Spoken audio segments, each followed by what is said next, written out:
Welcome to webinar number 6, Nutritional Therapy Foundation Minerals. Minerals are super exciting.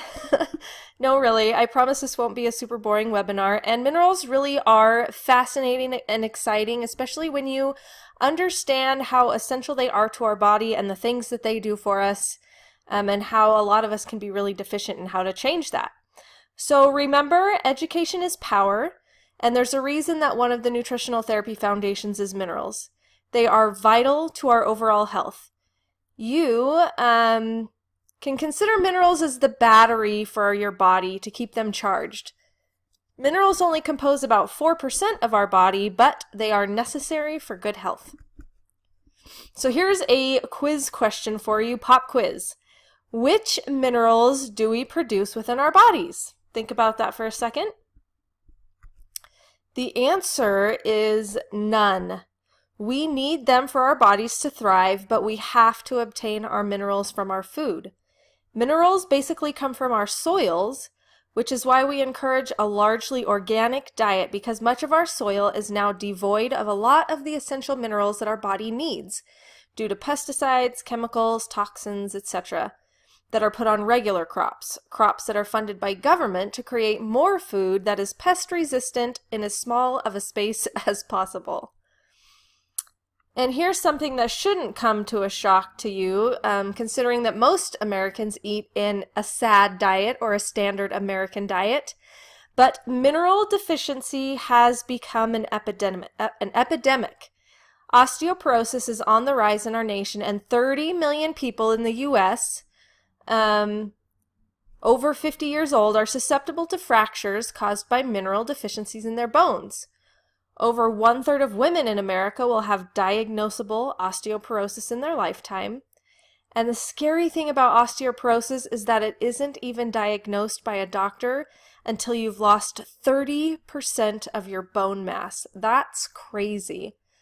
And nearly 100% of Americans have some type of joint degeneration by the time they're 40 years old. And that's just talking about the mineral calcium.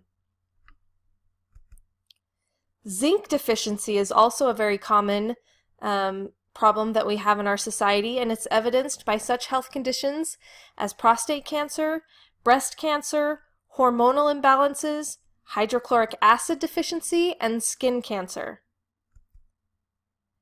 Magnesium is a big one. It's important for keeping the cells metabolizing, and it's involved in at least 300 functions in the body.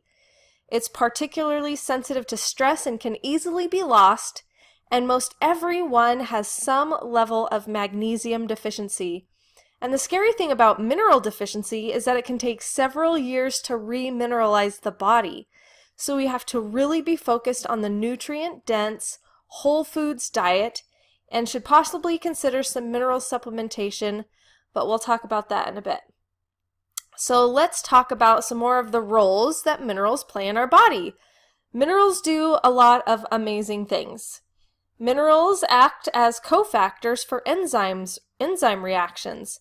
Enzymes don't work without minerals, and we have to have those enzymes to do all kinds of amazing and important functions in our body. All cells require enzymes to work and function. They give us our vitality. Another role of minerals is that they maintain the pH balance within our body. That's really important. That's the, acidity versus alkalinity balance that we need. Number 3, they facilitate the transfer of nutrients across cell membranes. So if we don't have minerals, we don't transfer our nutrients, and we are not able to use those even healthy foods that we do get into our bodies. Number 4, they maintain proper nerve conduction. Minerals help to contract and relax the muscles. Calcium and magnesium in conjunction are very important for the heart, and it helps the contraction and relaxation of the heart muscle. Number 6, minerals help to regulate our body's tissue growth. And 7, they provide structural and functional support for the body. So they really are essential, and you can see why we absolutely have to get them in through our diet. And we can break minerals down into macro minerals and micro or trace minerals. Our most important macro minerals are the big ones that you hear about: calcium, phosphorus, potassium, magnesium, sulfur, sodium, and chloride. Our most important micro or trace minerals are iron, boron, chromium, iodine, manganese, molybdenum, say that one really fast, selenium, silicon, vanadium, zinc, lithium, germanium, rubidium, cobalt, and copper. Of all these minerals, calcium is the big one. It makes up almost half of the mineral content in our bodies. Only about 1% of calcium is in the blood, and 99% is found in the bone. In order for minerals like calcium to be absorbed and utilized by the body, there are several factors that we have to consider. So what I mean by this is, even if we supplement with a good variety of minerals and we're eating mineral-rich foods, if we aren't addressing these factors in addition, we might not be properly absorbing and utilizing them in our bodies, which means that all of our hard work is basically not doing us any good. So here are some of those factors that contribute to the absorption and utilization of the minerals that we consume. Number one, the overall systemic pH of the body. If this is off, we cannot utilize the minerals we consume in our nutrient-dense diet. Minerals need an acidic environment. If we don't have a sufficient amount of hydrochloric acid in the stomach, you can't break down, digest, or absorb foods, and thereby the minerals contained in the food. Absorption from the GI tract is the first step to getting minerals into circulation. If you see undigested food in your stool, you can be sure that you're not getting your minerals, so check your poo. Number two, hormones. Hormones affect our ability to gain access to the minerals we consume. Certain hormones play a role in this, such as the parathyroid, thyroid, adrenal, and sex hormones. The parathyroid hormone is primary in regulating the blood calcium levels. The mineral corticosteroids, that's a big word that I can hardly even say, produced by the adrenals are very important in regulating minerals, particularly the sodium-potassium homeostasis, which has a role in calcium homeostasis as well. Women that go through menopause have a much greater risk of bone loss. Estrogen and progesterone need to be in balance at this time to help with that osteoclastic activity. And osteoclastic activity means that's the breakdown of the bone. So if we are off in our estrogen and progesterone and we're going through menopause, we're at much greater risk for bone loss. We need those hormones to be in balance so that we can have regular calcium regulation in our bodies and maintain those strong bones that we need as we age. Number three is hydration. Insufficient hydration makes it difficult to retain vitamin and mineral balance. I kind of consider myself a water Nazi. I read the book, The Body's Many Cries for Water, and I highly suggest you read that book. It will open up your eyes to hydration and the importance of it. And webinar number 7 is going to be all about hydration, so you really don't want to miss that last webinar. But back to hydration. We need good hydration to ensure that the blood is fluid enough to efficiently transport minerals throughout the body to other tissues. And it's important to note here that minerals work synergistically with each other. We don't want to supplement with just one or two individual minerals because that will throw off our mineral balance. This is going back to diet, but we need a high-quality, real food diet based on a full nutrient spectrum approach for optimal balance. By far the most beneficial liquid for a full spectrum of minerals is bone broth. Add some good quality sea salt, and that's an amazing way to get in some minerals and trace minerals. Also, good mineral-rich water from wells is a good option. Me personally, I put some trace mineral drops in my water every single morning. And also, if I feel like I might be a little bit mineral deficient from my nutrients, like maybe I'm not eating the mineral-rich foods that I should be eating, I also like to put sea salt into my water, which gives me a good electrolyte boost, gives me some of those minerals, and helps me stay in good balance. In the PDF that I'm including with this webinar, I have shared a simple and delicious bone broth recipe for you to try. Number 4, poor digestion. Back to our number one foundation and the pH we just talked about above. If we aren't digesting our food properly, you can eat all the nutrient-dense foods in the world and not be able to benefit from them.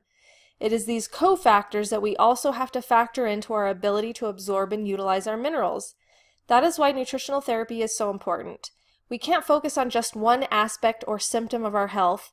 No band-aid quick fixes will work long term, so you have to address the foundations of your health, always starting with diet and digestion.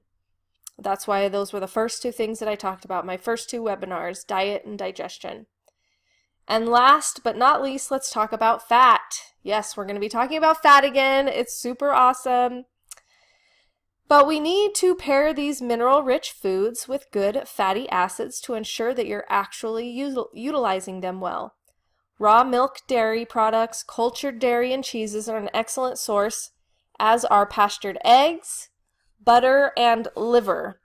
If you're like me and can't stand the thought of cooking liver, I have an issue with eating organ meats. I don't know why. I know they're good for me.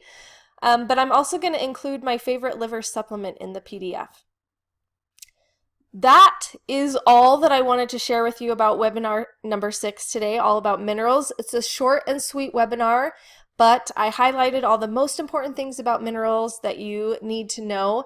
And in your PDF, I'm going to not only give you that bone broth recipe and the link to my favorite liver supplement, but I'm also going to outline some specific minerals, their function, and what food sources you can find them in so that you can use that as a resource and put it in your binder with your other PDFs. And this would be a great tool for you to use as you attempt to focus on a whole foods approach to health, wellness, and balance. Stay tuned for our last webinar, webinar number 7. This is our last nutritional therapy foundation, all about hydration. This one is going to blow your mind just a little bit, and I can't wait for you to check it out. And just as a little plug, that's webinar number 7. Here's my little plug. These are different places that you can find me on the web and on Facebook. Facebook is kind of my hub. And I actually graduate as a nutritional therapy practitioner this weekend, studying like crazy to pass my finals. And then over the summer, I'm going to be creating an online practice. So if you follow me on Facebook or if you go to mollyfairfitness.com, you're going to see some upcoming changes and options for you to